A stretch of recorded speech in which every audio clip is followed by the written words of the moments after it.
Hey gang, how's it going? I'm here today with my next shave with the 100-year-old blade right here in my trusty ball end old type razor. This is shave number 4. It is not Tuesday the 10th, it is actually Wednesday the 11th. However, I get an evening paper and this is a morning shave. Just got back from the gym, so I got my shower and my face is all prepped, nice and warm, hair is smooth, and got my sink full of hot water. What I'm going to be doing is I'm actually going to be using a new technique, and I will be showing you a different product, and it's this one, which is part of the giveaway. This is c.o.bigelow. This is actually, you can get this stuff at Bath and Body Works, and it is terrific stuff. I used to make fun of people for going to Bath and Body Works because I thought that it was a women's store. But let me tell you what, this stuff is good. Something else that's really good for anybody who uses the Clubman line of products, and whether you use the Bay Rum or the Special Reserve or the Panade or the Vanilla, anything like that, any of those Clubman scents, a really good cologne to go with that is actually the c.o.bigelow Barber. It's called Black Elixir. That is terrific. It's very complimentary. That's what I wear almost every day, and so I do highly recommend that. So what I'm going to be doing is I will be using my trusty Old Spice shaving mug, and I have actually a Simpson travel brush. Just so you know, I bought this off a guy, and comes in this little tube. Very, very handy. It is a pure Badger brush, and so it's good to have as you travel. And what I'm going to be doing is I'm just going to be getting my lather started with this c.o.bigelow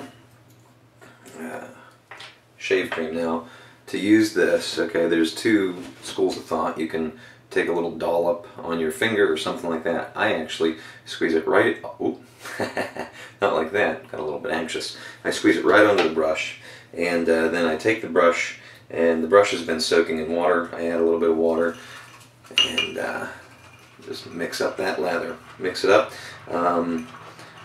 The good thing about the cream in the tube is if you get too much water and it has too many air bubbles, you can just squeeze a little bit more of that cream in there, and you can change it. You can add water, you can add cream, and it's a lot easier than some of the other items. And actually, I think I'm going to add a little bit more cream because I did not shake the brush out first, so there's some extra water in there. What happens if you get water into your shaving cream is you do not get enough cushion for your shave. It might be really slick, so you might get a lot of glide, and that's a good thing. You do want slickness, you do want glide, but you also want to make sure that there's enough cushion. Now this, I'm going to show you right there, and I don't know if you can see that, but there's a lot of air bubbles in that still. That's because there was too much water in here. So what I'm going to do is I'm actually going to add a wee little bit more cream, and then go at it again and just lather it up. People ask me all the time, how long does it take to make a good lather, and I timed myself one time, and I forget if I was using Trumpers or Art of Shaving or something like that. It was some ritzy cream, but you know, I find personally, for me, it usually takes about a minute to really get a nice, rich, thick, luxurious lather worked up that you can shave with. Now, this is a travel brush, and it's a really shallow mug, so there is shaving cream all over this handle. So what I'm going to do is I'm going to scoop it around and then start applying. And the beautiful thing is, as you do this, you're also lathering that into the face. So all that lather that's in the bristles is being transferred to your face. The reason you use a circular motion is to get underneath the hairs and to lift the hairs and make sure that you apply that lather under your hairs. And you think, well, it's not a full beard, they're just whiskers. How can you get underneath them? These badger bristles are a lot stiffer than human hairs. Most animal hairs are. And what you'll find is they will lift, even your little whiskers, they will lift them up. And they will apply that lather to the hair, and it'll get all around the follicle, and you'll get a much better shave. If you just paint it on like that, you're not going to do as well.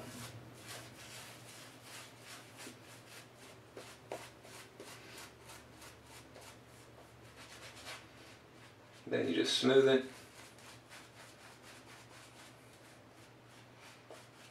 Alright, we're good to go. What I'm going to do is I'm going to set that down in my hot water-filled sink, and then I'm going to grab my trusty adjustable ball end. And my friend Porter on Facebook, if any of you guys were reading any of the comments from my last video, he said, why don't you try the Gillette Slide? Now, for those of you who don't know what the Gillette Slide is, you can look up on the internet, you can get a PDF of the original Gillette manual, and they did not recommend that you just shave in a straight line. They actually recommended that you shave at an angle. You come down at an angle. Now that's exaggerated, because if you do that, you're going to slice your face. But as you come down, you're also pulling it sideways, and that actually will cut the hairs at an angle. I've never tried it. I've known about it for a while now, but I've never tried it, so I'm going to try it today and let you know how it goes. So,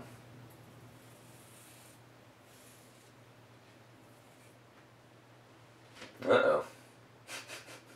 Well, I did give myself a wee little cut right there.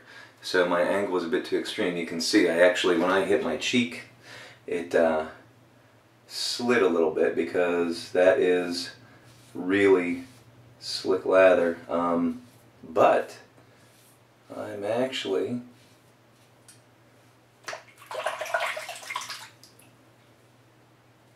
wow. You know, Porter said that it makes a big difference, especially with vintage blades, and he was right. This is incredible. Gillette really knew what they were talking about. Just so you know, this shave cream is really good stuff, really slick. It's making a difference. But the actual technique,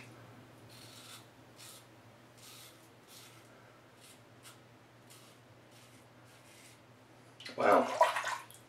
When you just add a very slight angle, it actually cuts through so much better.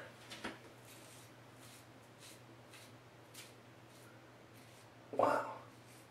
You know, that is, they made razors at an angle, some of them. The Rhodes razor, the Neo-Lux razor. There are several razors that were made at angles, and they hold the blade at sort of a 45-degree angle, but the purpose is to angle the blade to get you a little bit better cut. Speaking of cuts, this cut that I gave myself is the worst one that I've ever given myself in my life, and it is bleeding, but that's actually fortunate for you.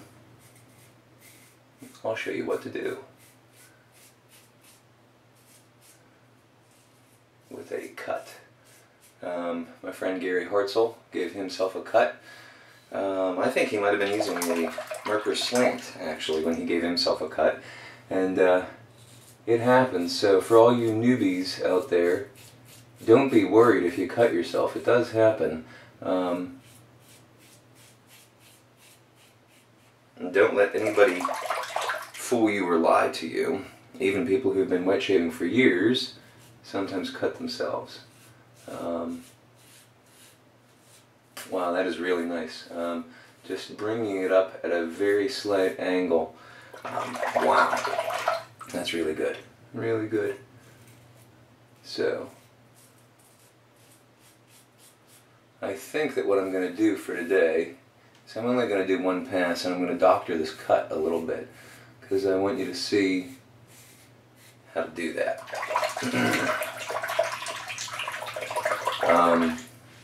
Cut looks pretty bad. it's not as bad as it looks. These cuts with razor blades are really, really superficial cuts. There's a lot of blood that comes out of them because you do hit the capillaries in the skin and they just, they just sling the blood out. If I would have cut myself with a straight razor, that probably would have been a lot worse because there's no guard on a safety razor, so there's really there's no stopping the blade from going in as deep as it wants to with a straight razor.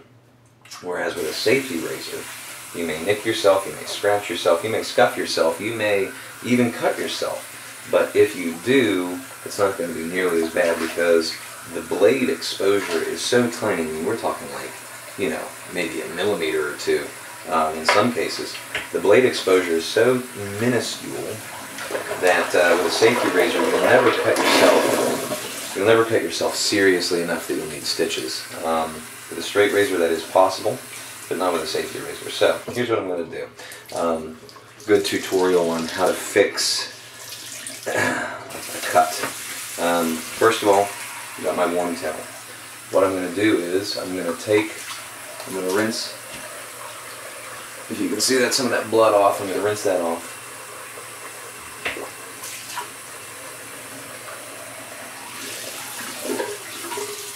And I don't know if you can see it, but the cut is not a very big cut. It's only about ½ an inch or so, which is good.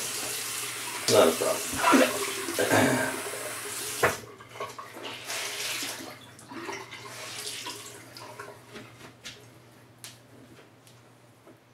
And what you do is take this hot towel.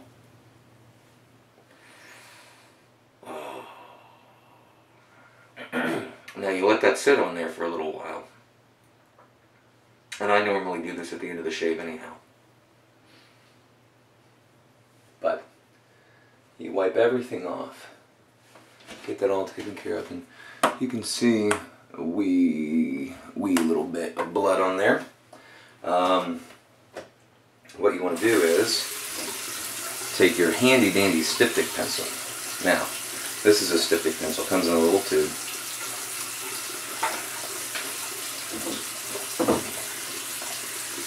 Take it and you need to get it wet. Very, very wet.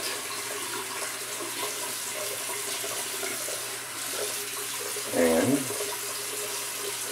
wipe a little bit of blood away. Get it nice and wet. And then just run it back and forth on there like that to get that stuff on there. And you can actually see it's stopping the blood already. These things, I recommend that every wet shaver have them, just in case. Hope and pray that you never use one, and honestly, I've never really had to use them. Used them once or twice when I had cut myself, and then when I shaved, I had nicked this spot here open, and it's really healing up well, but I used it on that. But as you can see, just a little rubbing.